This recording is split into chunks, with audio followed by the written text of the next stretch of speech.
उच्च अधिकारियों ने इस कार्यक्रम को, बाबा बागेश्वर धाम के कार्यक्रम को बड़हलगंज में स्थगित कर दिया है। क्या उच्च अधिकारियों को पहले से पता नहीं? स्थगित हो गया है। जनता आस लगाई बैठी थी कि यहाँ पे बहुत बड़ा कार्यक्रम संपन्न होगा, लेकिन इस वजह से ये कैंसिल हो गई। ये देखिए, ये प्रशासन की जिम्मेदारी होनी चाहिए कि कोई काम हो तो उसकी ड्यूटी होता है तो पूरे देश में लोग जाते हैं, प्रशासन जाते नहीं जाते हैं? हाँ, जाते हैं जी।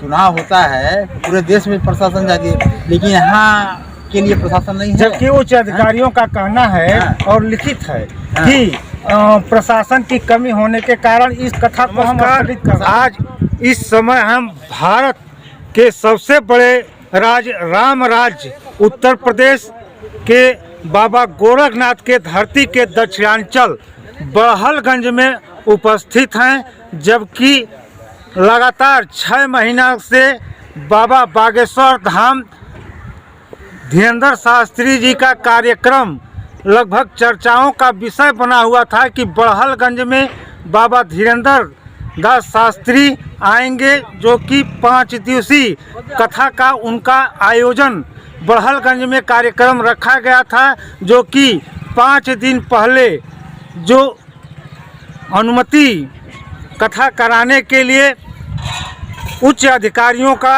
आदेश पारित हुआ था। ठीक 5 दिवसीय कथा के 5 दिन पहले उनका कार्यक्रम निरस्त कर दिया गया है।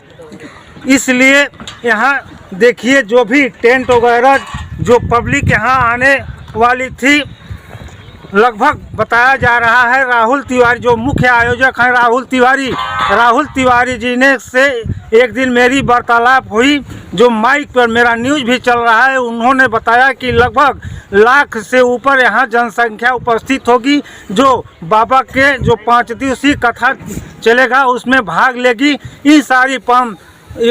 सारे जितने लोग यहाँ उपस्थित होंगे उन लोगों की उपस्थिति के लिए, उन लोगों के सुविधा के लिए जो कड़ाके की ठंड पड़ रही है, ये टेंट पड़ा हुआ था। लगभग 700 फुट का यह टेंट पड़ा हुआ था। इधर भोजनालय का व्यवस्था, शौचालय की व्यवस्था, तमाम व्यवस्थाएं यहाँ लगातार आज 10 दिन से चल रही थी, लेकिन कल 10 जनवरी को यह जो भी था वो उसको स्थगित कर दिया गया। जबकि हम बता दें कि अयोध्या में रामलला की जो मूर्ति स्थापना है उसकी प्राण प्रतिष्ठा 22 जनवरी को होने वाली है, जिसके मुख्य अतिथि माननीय प्रधानमंत्री मोदी जी द्वारा किया जाएगा, जिसमें भारतवर्ष के नहीं पूरे विश्व के लोग वहां सम्मिलित होने जा रहे हैं। और बता दें कि मकर संक्रांति के दिन यानी 14 जनवरी को त्रेता युग से खिच्चर बाबा गोरखनाथ नगरी गोरखपुर में उनके मंदिर पर चढ़ता आ रहा है। इन सारे जो कि 11 तारीख को गोरखपुर महोत्सव का भी डेट निश्चित किया गया था, और 14 जनवरी को बाबा गोरखनाथ मंदिर में सदियों से यानी त्रेता युग से खिच्चर चढ़ता आ रहा है, जिसको ध्यान में रखकर उच्च अधिकारियों ने इस कार्यक्रम को, बाबा बागेश्वर धाम के कार्यक्रम को बड़हलगंज में स्थगित कर दिया है। क्या उच्च अधिकारियों को पहले से पता नहीं था कि गोरखपुर बाबा गोरखनाथ के मंदिर में खिच्चर चढ़ता है, जहां लाखों की भीड़ रहती है? लगभग वो खिच्चर कार्यक्रम 2 महीना तक चलता है। और जब अयोध्या में रामलला की प्राण प्रतिष्ठा की चर्चाएं 2 महीना से बनी हुई थी, तो उन्होंने अनुमति क्यों दी कि यहाँ कार्यक्रम बाबा बागेश्वर धाम का मां सरयू तट बड़हलगंज में किया जाए? आज 5 दिन कथा, 15 तारीख को कथा है और 10 तारीख को इसको स्थगित कर दिया गया।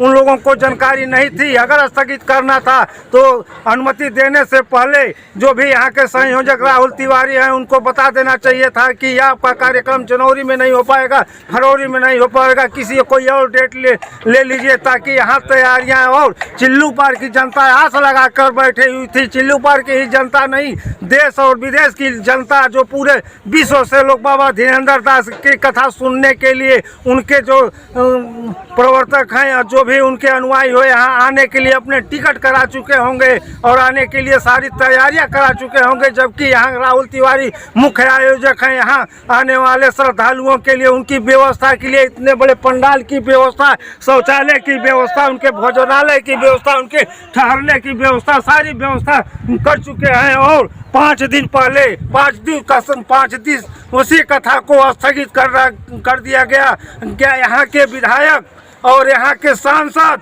और यहाँ के लोग क्या सोए हुए थे? उनको जानकारी नहीं है कि हमारे देश में इतने बड़े कार्यक्रम जब चल रहे हैं तो मैंने इसकी अनुमति दी गई है तो क्या गलत दी गई है या सही दी गई है? इसी के साथ यहाँ जो भी जनता है इनसे हम पूछने का प्रयास करेंगे। चाचा जी, आपका नाम?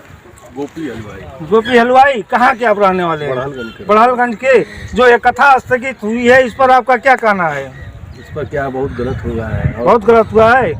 आप पहले सूचना दे देना चाहिए था ना कि नहीं होगा, नहीं होगा, तब सब सारा व्यवस्था हो गया, उसके प्रोग्राम कैंसिल हो गया। प्रोग्राम कैंसिल हो गया। आपका क्या नाम है? फतेह बोलिए। इस पर आप क्या कहना चाहते हैं जो कथा स्थगित हो गया है? जनता आस लगाई बैठी थी कि यहाँ पे बहुत बड़ा कार्यक्रम संपन्न होगा, लेकिन इस वजह से ये कैंसिल हो गई। जनता बोला ना। चाचा, क्या नाम पड़ी? सुरेश कुमार गुप्ता। जो ये कथा स्थगित हुआ है बाबा धीरेन्द्र दास जी का, इस पर आपका क्या कहना है? ये देखिए, ये प्रशासन की जिम्मेदारी होनी चाहिए कि कोई काम हो तो उसकी जिम्मेदारी स्वयं लेनी चाहिए। जी हाँ, आई पहले से ही जब सूचित हो गया है सबको तो ये स्थगित नहीं होना चाहिए। ये तो प्रशासन की अब गलती है, जानते हैं। प्रशासन की गलती है, चाहे किसी की गलती हो। अब भाई हम लोग मान लीजिए, अगर मान लीजिए कोई यहाँ कार्यक्रम हो रहा है, उसमें कोई मान लीजिए कोई विवाद हो रहा है या कुछ हो रहा है तो इस प्रशासन की जिम्मेदारी होनी चाहिए पहले से, समझिए ना। तो जो भी यहाँ कार्यक्रम हो रहा है, क्या चुनाव में ड्यूटी होता है तो पूरे देश में लोग जाते हैं, प्रशासन जाते हैं नहीं जाते हैं? हाँ, जाते हैं जी। चुनाव होता है पूरे देश में प्रशासन जाती है, लेकिन यहाँ के लिए प्रशासन नहीं है। जबकि उच्च अधिकारियों का कहना है और लिखित है कि प्रशासन की कमी होने के कारण इस कथा को हम स्थगित कर रहे हैं। प्रशासन कमी हम क्यों? ये हमारी जिम्मेदारी थोड़ी ना है प्रशासन की कमी। यदि हम आप बोल रहे हैं, आप बोल रहे हैं, हम और खड़े हैं और आप खड़े हैं और सारी पब्लिक यहाँ खड़ी है, तो प्रशासन की देख रेख में उनके सुरक्षा में हम लोग यहाँ खड़ी है, खड़े हैं। अगर खड़े हैं, अगर प्रशासन की कमी है तो प्रशासन की पुलिस की भर्ती आज जो 50,000 की आई है 3 साल के बाद, 4 साल के बाद, वो क्यों नहीं 1 लाख की आ रही है? क्यों नहीं 2 लाख के आ रही है? अगर यही भर्ती 50,000 की आ रही है, अगर सुरक्षा की कमी हुई तो क्या हम और यहाँ जितने सारे लोग खड़े हैं, चाहे जो भी देशवासी या उत्तर प्रदेश के लोग हैं, क्या वो सुरक्षित रहेंगे? नहीं, सुरक्षित कैसे रहेंगे? वो हम कहते हैं व्यवस्था ही नहीं, प्रशासन कमी है तो उनकी जिम्मेदारी होनी चाहिए, प्रशासन को बढ़ावे, प्रशासन को बढ़ावे। बिल्कुल होनी चाहिए जिम्मेदारी। आपका क्या नाम पड़ेगा? इस पर आपका क्या कहना है जो कथा स्थगित? अरे हम लोग सभी एरिया से लगाए थे तो मतलब बाकी सो बाबा आएंगे, थोड़ा उत्साह बढ़ेगा, सबके मन में खुशियाँ होगी। अब प्रशासन जब नहीं चाह रही तो उसके लिए हम लोग क्या कर सकते हैं? प्रशासन यहाँ जो भी लोग उपस्थित हैं, प्रशासन नहीं पूरे यहाँ टीम आने के जो कमियां थी उसका आरोप लगा रहे हैं। अगर उत्तर प्रदेश में प्रशासन के कमी है और जितने लोग उत्तर प्रदेश में नहीं, प्रशासन जागती है तो वो भारतवर्ष के लोग आराम से चैन की नींद सोते हैं। यहाँ अगर बाबा बागेश्वर धाम के पंडित धीरेन्द्र शास्त्री आते तो इस चिल्लू पर बड़हलगंज के व्यवसाय एकता बढ़ती। उनकी कथा सुन के जो रामचरितमानस श्री रामचंद्र जी की कथाएं होती हैं, लोग मोबाइल पर सुनते हैं, साक्षात बाबा धीरेन्द्र दास के मुखार बिंदुओं से सुनते। और जो प्रशासन की बात बार बार उठ रही है तो आज 50,000 60,000 की भर्तियां निकल रही है। माननीय मुख्यमंत्री योगी आदित्यनाथ जी से मैं अन्य विनय करना चाहता हूं कि आप 2 लाख 3 लाख की भर्ती निकालिए ताकि देश की जनता सुरक्षित रहे, उत्तर प्रदेश की जनता सुरक्षित रहे। मैं DDR न्यूज चैनल से राम निवास।